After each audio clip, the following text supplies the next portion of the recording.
Hearing none, the clerk will please unlock the machine.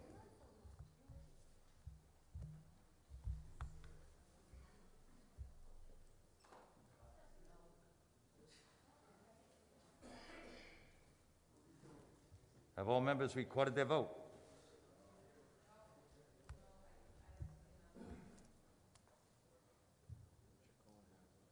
I know.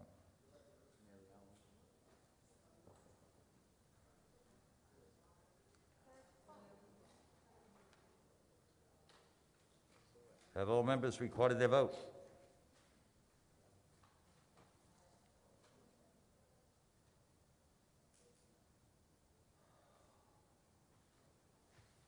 Clerk will lock the machine.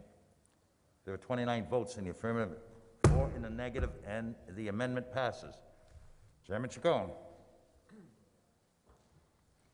Thank you, Mr. President. I move the bill as amended with the floor amendment. Senator Chacon moves the bill as amended.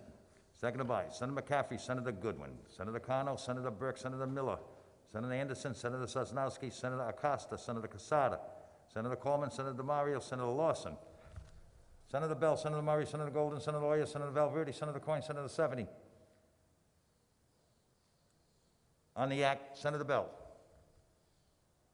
On the act as amended.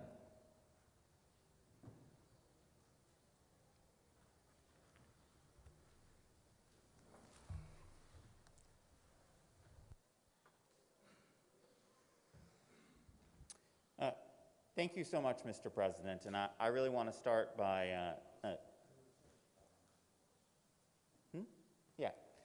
thank you so much, Mr. President. I really want to start by commending Chairman Chacon on all of the incredibly hard work he has done to get us here to this day, as well as Deputy President Quesada and so many other members of this chamber who've worked so hard on this crucial legislation.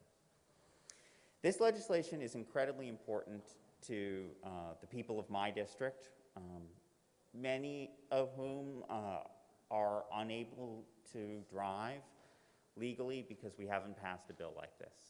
Being able to drive is such an important part of functioning in the state of Rhode Island, the way we've set up our planning system. Having a driver's license and the ability to legally drive makes such a difference. It makes our roads safer for everyone, and the current exclusion is such bad public policy. This legislation is a really important step forwards. I'm so excited that we're moving it here today. I do think it's important to recognize the size of the compromises contained in here. It is limited to people who either are a dependent for tax purposes or have reported Rhode Island income, and as such does exclude some residents of our state who derive their income from the states of Massachusetts and Connecticut, or who do not have income. That being said, despite these compromises, this is, I think, a compromise we should take. It is a bill that will help the people of our state immensely. We've seen how this plays out in Virginia with these compromises, where it is successfully able to help so many people within the state. It's a really important step forwards. I really hope we get this into law, but the first step is passing it through the Senate, which is I think a very significant victory for the people of Rhode Island.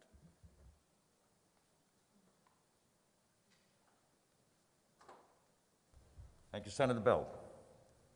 Senator Cano. Thank you, Mr. President. Members of the Senate, first I rise to very humbly and happy to second this legislation and commend Senator Chacon for his hard work throughout the years. Also, Senator Quesada and Senator Acosta for really taking the time to work on this legislation, and all the co-sponsors of this legislation today. It's time to Rhode Island to join 16 other states in allowing undocumented residents to obtain driver's licenses. Undocumented families live among us, work and pay taxes even though they aren't eligible for any benefit of any kind. Like the rest of us, they might drive to work, drive their kids to schools, and to doctor's appointments.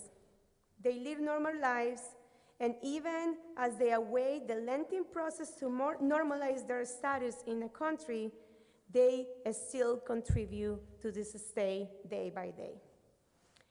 I think that I'd like to mention that many of you already know I came to the United States 21 years ago. I came from Colombia. I came with a visa.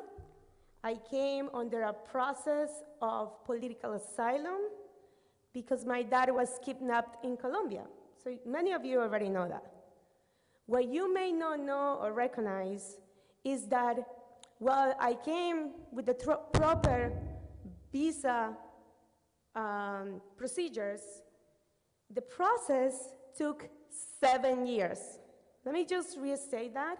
It was 7 years for my family and I to be able to be legalized in this country, meaning that during that 7 years, we were in a limbo where we were applicants, that's political asylum. We were undocumented, or what so many call, that I get really angry, but I'm gonna say here, aliens, illegal aliens, while waiting for that process. That is a misconception of there. My dad was able to work, but he was still undocumented. We had an IT number, we paid taxes, but we couldn't drive. Things like that, I think that needs to be clarified, because even when you come here through the proper channels, you still have a lengthy process to go through, and it's a lot of fees in the meantime, it's a lot of appointments to go to, and you could do the right thing by paying taxes, and we didn't get any dime by those taxes that we pay. In other words, if my dad would have gotten, for some reason, sick, or he would have gotten fired from his job, even though he paid unemployment insurance, he wasn't able to collect on the contributions that he did to this state then. And it's still the case today. Why I'm saying this story today is because my story is most likely the story of many undocumented families here in Rhode Island. These undocumented families that need to have the opportunity to drive, and when they do drive with this driver's license, they do it just to contribute to this economy. They could go to the grocery store, they could take their kids to school, that, by the way, we are educating these kids in our public system already. So this law would require applicants to demonstrate that they have a valid IRS issue, by the way, IRS issue IT number, individual tax identification number, and that they pay taxes to Rhode Island, and it would allow them to properly register and insure a car, and further protecting everyone in the road. This is not only for undocumented families, this is for every Rhode Islander. Every Rhode Island should feel free that if for some reason somebody gets into an accident with you, that this person, because he's afraid or because he doesn't have a license, just leave the scene, and that is problematic, don't have insurance, or at the end of the day, like, you know, something worse could happen. This driver's license would give the opportunity not only for them to register the car, but also to get the insurance to protect every Rhode Islander. While we cannot change federal immigration laws locally, we can ensure fairness and enhance public safety for all Rhode Islanders by allowing all motorists access to a valid Rhode Island driver's license. It is the right thing to do. Many families are hoping that we just do it this time. So I urge all my colleagues here to make sure that if you have any respect for the story that I just mentioned, and for me as the person that is in front of you as one of your colleagues, that if it wasn't for that process, if it wasn't for the opportunities, the sacrifice of my father and my mom, and for me to be able to come to a country that opened the doors safely for us, I wouldn't be able to stand here working with you in the same policies that you work in, that you are so passionate about. This is important to me because I am one of them, and this gets me very emotional, and that's why it was important for me to recognize the work of Senator Chicon, and also to let you know that this is going to be for all Rhode Islanders, so I urge everybody passage, and thank you for your attention today. Thank you, Chairwoman Cano. Senator Morgan.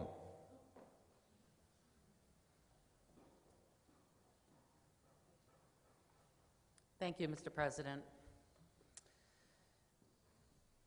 There are people who come here legally who are very upset that they've gone through the process of the legal system and becoming a legal citizen.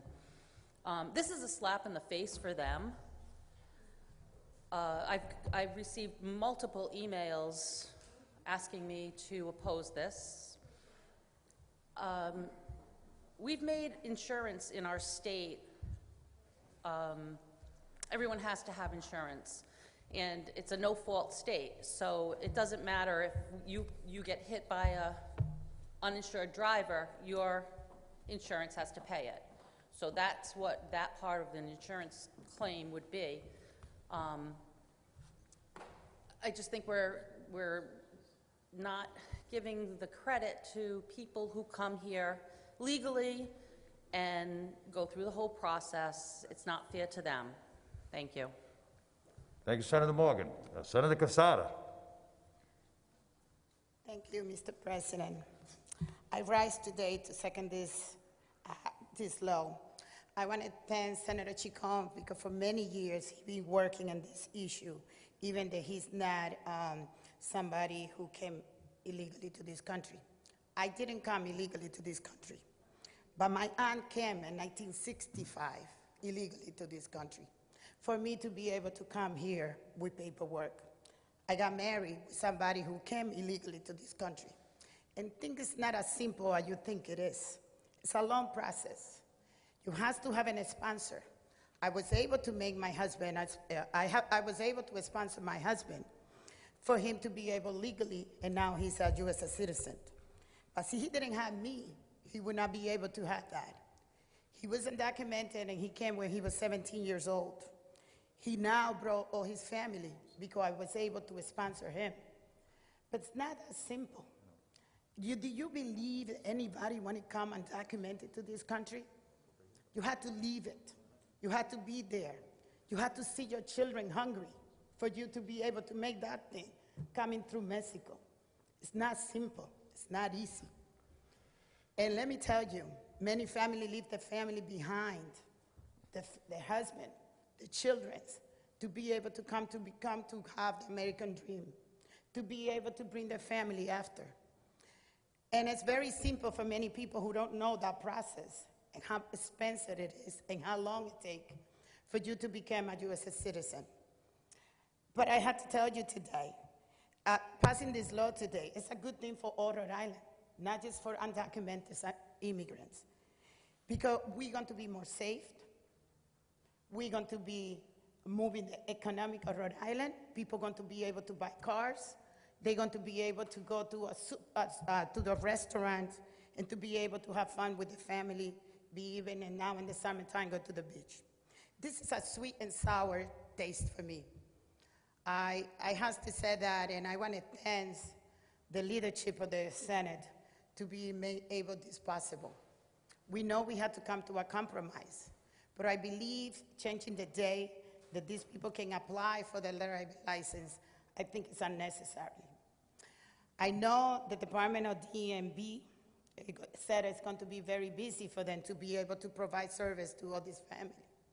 Not everybody going to go at once, because everybody here knows for you to be able to go to DMV, you have to make an appointment. And for you to make an appointment, it's not that simple. Even so you know how to make the appointments. And I can guarantee you, many of these families, they don't even know how to make the appointments. Then I don't believe the DMV is going to have 3,000 people knocking on the doors to get the driver's license. Then I don't understand why DMV are requesting to propose the day for people to be able to get this license. Then I have to say to you today, for you to be able to talk about immigration, I think we need to learn how immigration works. And that is very simple. But for you, because you're being in this country and you never leave. And you know, and another thing, people think that all the immigrants, undocumented immigrants are Latinos. Please, no, it's not that way. They're not all the immigrants are Latinos. It's come people undocumented to this country from all over the world. They assume that we all are Latinos. I don't know why. I can guarantee you, see, you and I get stopped by the police, that they're not going to request you to show your paperwork, but they're going to maybe ask me to show my paperwork. And that happened to my father-in-law. If he was going to work, he got stopped in one of those buses going to Massachusetts to work by immigration, and brought him down to the immigration here in Providence. And my husband went to pick him up and to bring his paperwork, and there my husband, see, he was undocumented too. And he said, no, I'm not. But I don't carry my citizenship with me. Like any here, carry your U.S. birth certificate with you all the time, everywhere you go.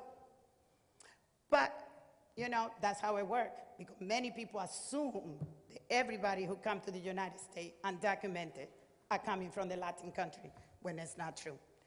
With that, thank you, Senator Chicon, for your hard work for many, many years. Another thing, in the 90s, we had undocumented license in Rhode Island.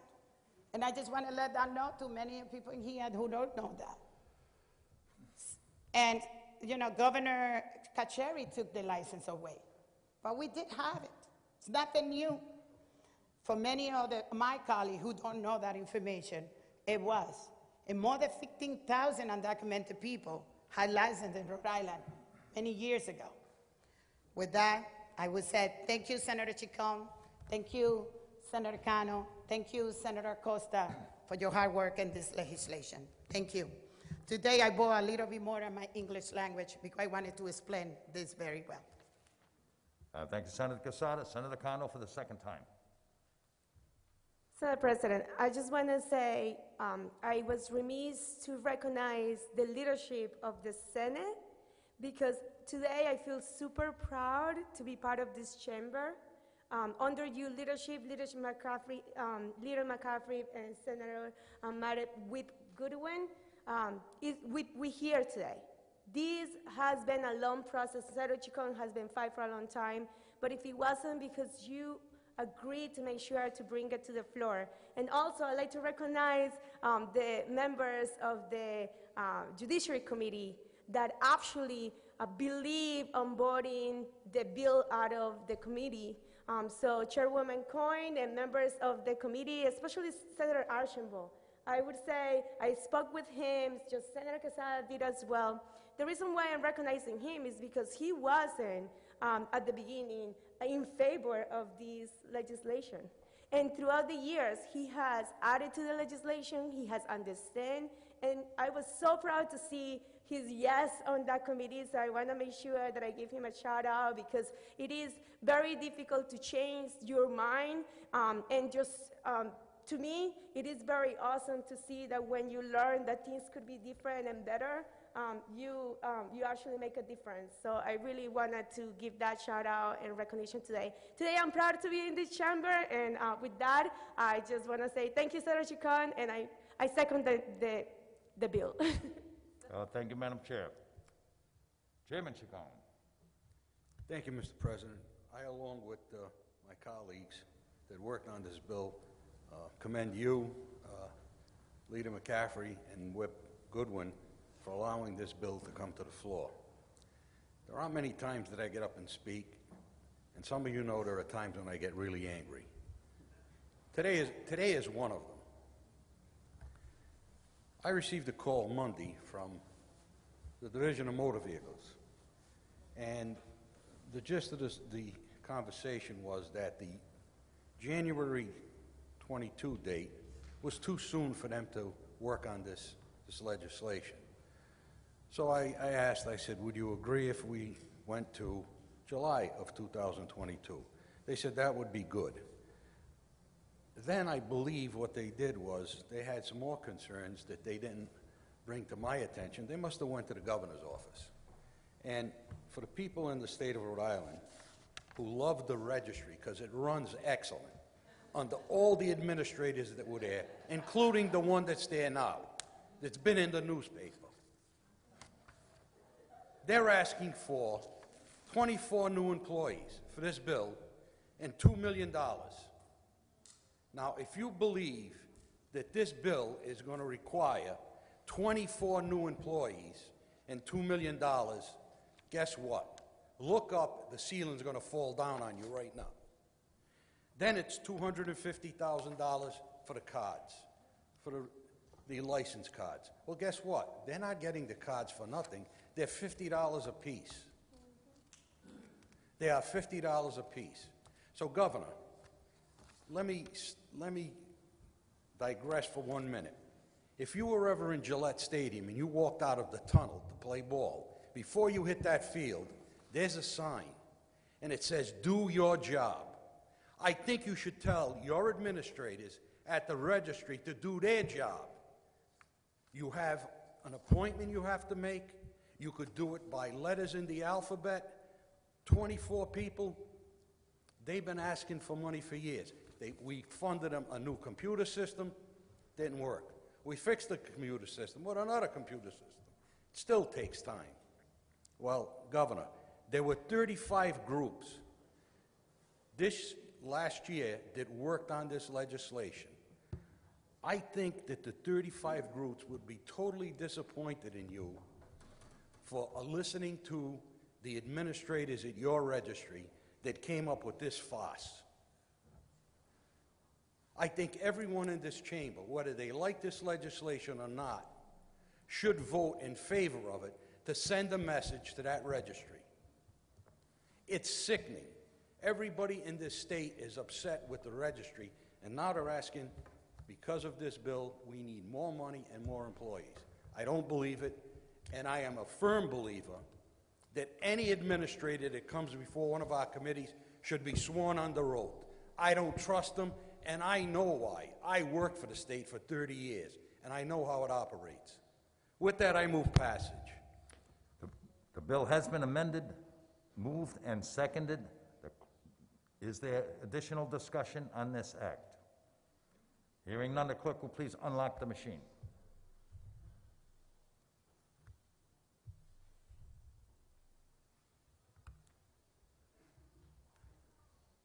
Have all members recorded their vote?